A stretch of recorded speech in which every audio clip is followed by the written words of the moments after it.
Hi there, my name is Cupicate, and welcome back finally to Moon Clan. I have managed to fix it, hopefully, but as you know, I do play on the developmental version, and so that means that this is still in development. The possibility of bugs is much higher in the developmental version than the official version, so sorry about last week, y'all, but I did have an accident where every time I skipped a moon, it would crash. Somehow I managed to fix it by luck, so crossing my fingers, yay. But now we can continue with our royal clan. We have so many new cats in this clan who have taken rank in the mini ranks that we have for our cats. So let's go through some of them. We have lots of peasants, which is actually kind of cool. That means that we're going to have a lot of battles to potentially determine more knights. And then as we get more knights, then we can even have more nobles, which means if anything happens to Sparrow Star or Rowan Pelt, they can have a new mate, a new royal pair.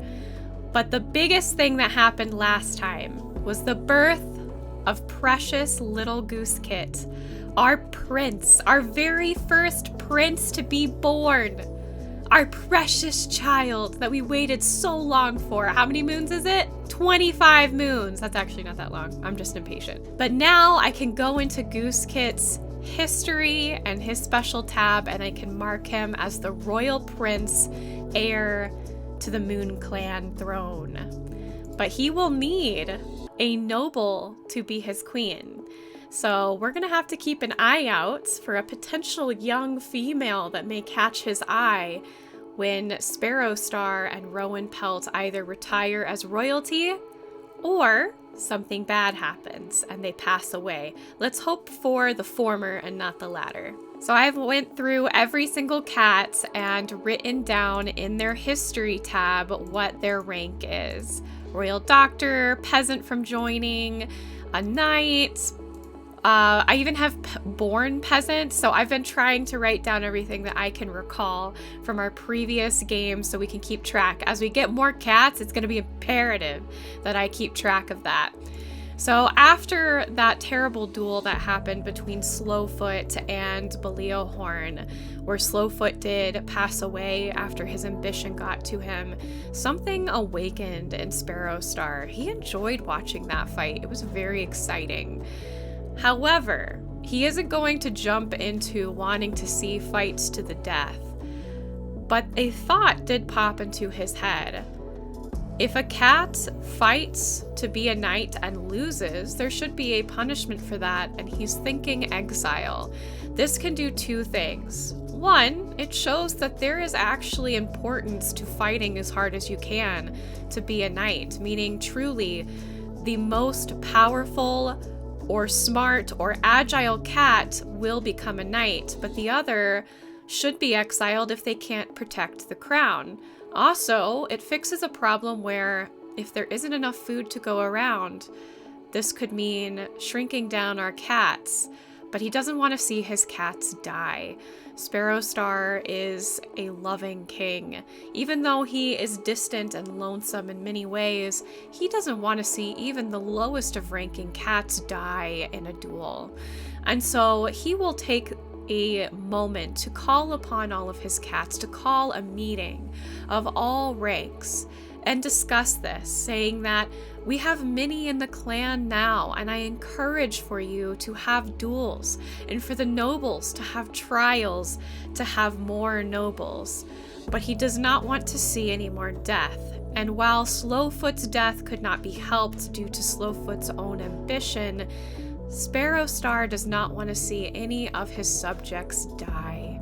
The cats are so happy to hear that their king is merciful, but he does add, if you cannot prove yourself in a duel or in a trial, you will be exiled into the wild, because you can't defend yourself, you can't defend your clan.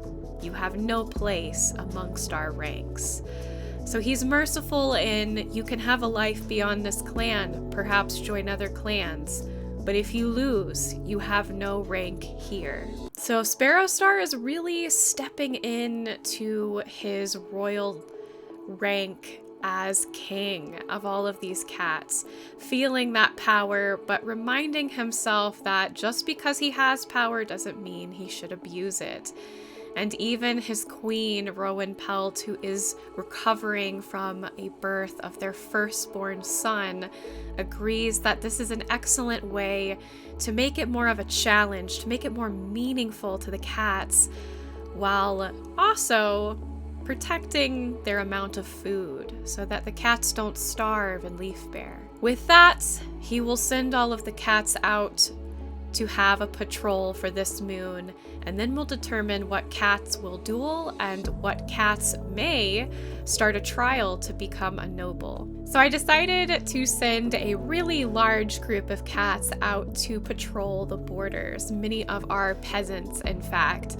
And while they were on patrol looking around, a kitty pet sees many of these cats walking together and brightly says they've heard about the clan and they really want to join. This is probably due to the fact that many kitty pets have actually joined this clan, and so now we have Geode Pelt who has joined. Let's go check out little Geode Pelt. So Geode Pelt is a young adult female with a bengal pelt, short fur, and yellow eyes. She is calm, a good teacher, but she has been made a warrior, although her experience is very low. So we're going to want to make sure to send her out on patrols with other peasants, otherwise she may not do very well. She's very pretty though. We have many kitty pets, so a lot of cats are adorned with collars or ribbons. It's honestly kind of cute. And as their first trial of joining the clan, it turns out that Geode Pelt did manage to catch something despite the snow and gets the scraps of dead squirrel to bring back to the clan. So that's good. Despite their experience, it looks like StarClan shines upon them after joining. So Shy Bubble saved Sparrowstar, the king, from a big dog but was badly injured. After being saved by Shy Bubble, Sparrowstar sees him in a different light. A cat, a peasant that would risk their life to save their king. So Shy Bubble is terribly injured and lays in the medicine den under the care of our royal doctor, Tanglefreckle. Even though Shy Bubble is an elder, a senior even, Sparrowstar is taken aback by the bravery, the courage, and the selflessness of Shy Bubble's actions. And while Shy Bubble rests in the nest of the healer den, he places a paw on Shy Bubble's shoulder and whispers, "Thank you, my friend. You are more than your rank, and I deem you a knight.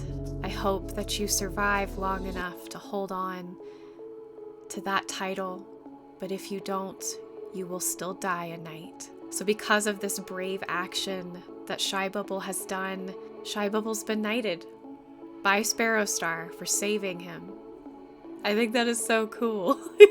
I really hope Shy Bubble survives to actually enjoy a bit of his knighthood and can tell the story to the kits, even the prince, of how he saved the king. Little Goose Kit is now a whole moon old, and we can start to see this beautiful cat, which looks like a true mixture of Sparrowstar and Rowan Pelt. I cannot wait to see what they look like all grown up. Aw, wishes other cats would stop babying them. So it looks like even as a royal kit, Goose Kit is like, nah, I'm just a kit. Stop babying me just because I have a royal name. That is so precious. What a perfect thing. Soft Kit doesn't want to grow up yet. Oh. And Whisper Kit whines about being hungry. I love kits, y'all. So unfortunately, we have many cats that are getting injured and sick. And with only one royal doctor at the moment who is grieving, Tanglefreckle is not able to do what he used to with all of this heartbreak going on. So as you can see, we have lots and lots of sick cats.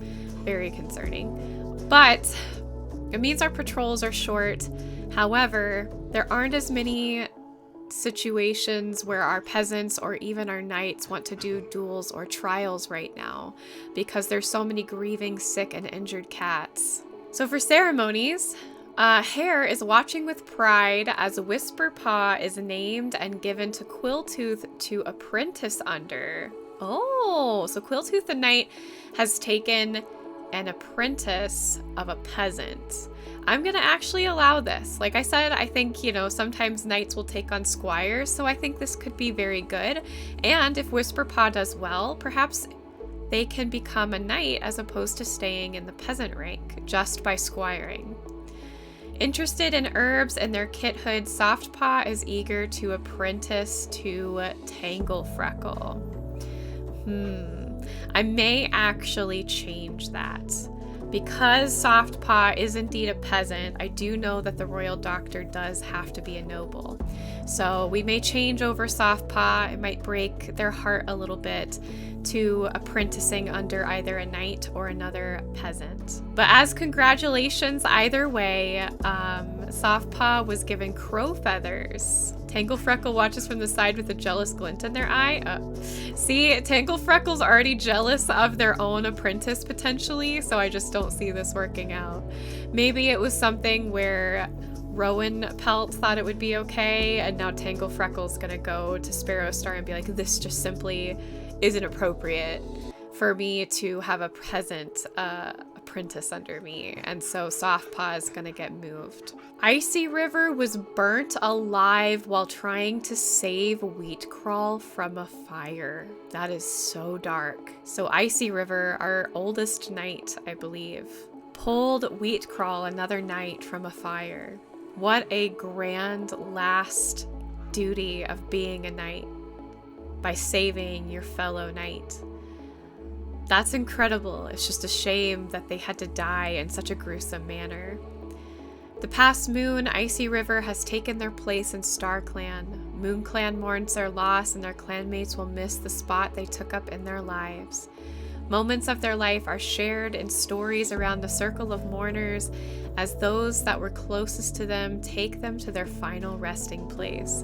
I'm sure that Icy River had many stories that they told, and those stories are being told by the other knights who heard it time and time again, and they celebrate the life that Icy River had, even though she is no longer with them. It's the next moon, and some of the cats are finally recovering, though there are still many that are under the care of Tanglefreckle, who is moving slowly after grieving from their loss. But a couple of the former kitty pets have taken an interest in the words that Sparrowstar spoke the other day during the meeting, thinking, well, I may have joined the clan as a kitty pet, but I have good bloodlines.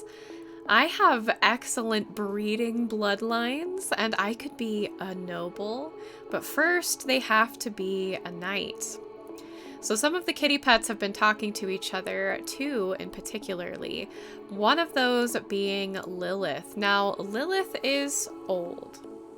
She's about to be an elder and retire, but she doesn't want to retire without a rank under her name. She's excited about the potential of being knighted and protecting the clan until her last days. And then we have Chris, who has just recovered. Now, she's quite young and has a little bit of experience under her belt, about the same as Lilith. So Lilith is a little unsure about fighting, but Chris is the only one who has stepped up and said, I will duel you. After a bit of discussion, we're gonna see if Lilith agrees to fight Chris or if she backs down from it entirely. I'm gonna roll a 50-50 chance. So I only rolled a 24, so Lilith, seeing young Chris, who has just recovered from her tail being mangled, yet still with the determination to fight, she says, you know, I don't think I can best you. You're younger, you're more agile. I think if I'm gonna fight, it needs to be somebody who is near my age. But Chris still wants to duel. She's excited by the prospect, and she's disappointed to lose Lilith as a potential duel partner. So she goes over to ask Geodpelt. Now, Geodpelt is very young, much less experience, and she's a bit on the calm side, so she's kind of hard to read. We're gonna roll to see if Geodpelt agrees. Okay, with a 73%, it looks like Geodpelt is in the mood for a duel, with the understanding that the loser may have to go back to their kitty pet roots, or they may have to find a new clan, or even live it out in the wild.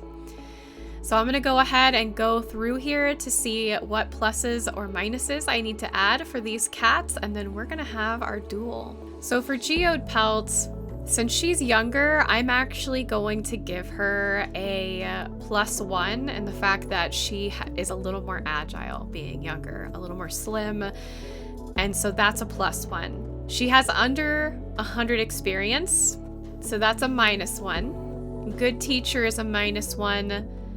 Calm is going to be just a blank nothing, and so total Geodpelt has a -1. Now, for Chris, experience is over 100 just barely, but that is a +1. Because she's older, I'm not doing a plus or minus. I just ended up giving Geodpelt a plus for being the younger one. Good hunter, I'm going to say that's a +1 because hunting can help with fighting. Faithful, I don't think adds anything. So right now, she is a +2. So all in all, Chris is going to be the better option for this and who I'm going to put my money into, my fictional money into. But we're still gonna roll because the dice can be very playful sometimes, and it could be that Geodpelt just rolls better.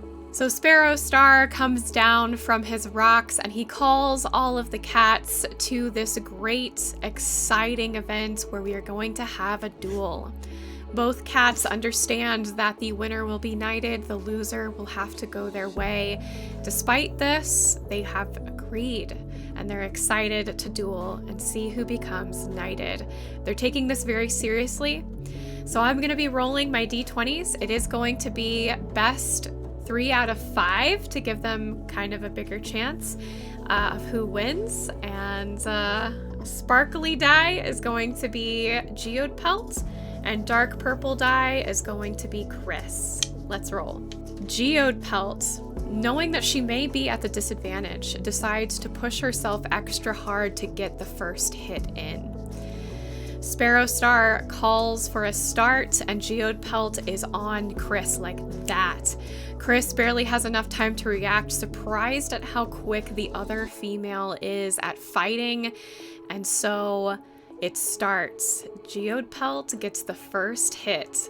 So Geodpelt rolled a 12 with a -1, that's an 11, but Chris rolled a 3 with a +2 is only 5, still at a loss. But now Chris rolls to have a 10 against a 3. Chris is coming back after that first initial shock of being pounced on. She's like, oh no, this isn't gonna happen. She tips the scales over by throwing Geodpelt onto her back and scraping into the other female's chest as hard as she can and throwing her bite into Geodpelt's neck. That is the next one. So right now we're 1 for 1.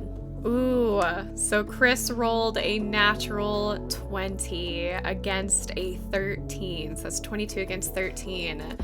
So it looks like Chris is, she's very upset that that first initial hit got in, and she's frustrated, she's angry, she's frothing at the mouth to try and take back that whole start of this fight. She's continuing to bite down, causing blood to actually be drawn out of Geodpelt's neck. This is not to the death, and she knows that, so she is holding back, but blood has been drawn. She's angry, and she's fighting for the right to be a kitty pet turned knight of Moon Clan. So now we're 2 to 1 with Chris in the lead. So Geode Pelt has a 16 to a natural 1 that Chris rolled, which is a total of 3, but is still a natural 1. And so with this, it seems like Geode Pelt is starting to fear for her life a little bit. The bite in her neck hurts, so she's trying to think, what can I do to get this cat off of me? She wiggles her rear paws underneath the cat that is on top of her, and she starts to use those paws to shred at Chris's tummy, putting her claws right into the skin of her belly, and Chris yowls in pain and leaps off of Geode Pelt, losing her grip entirely because of the pain in her belly. We are now 2 for 2. The next roll is going to determine who wins. This is awesome. The last one was so close. So Geode Pelt rolled a 12 with a -1, that is an 11. And Chris rolled a 13 with a +2 is a 15.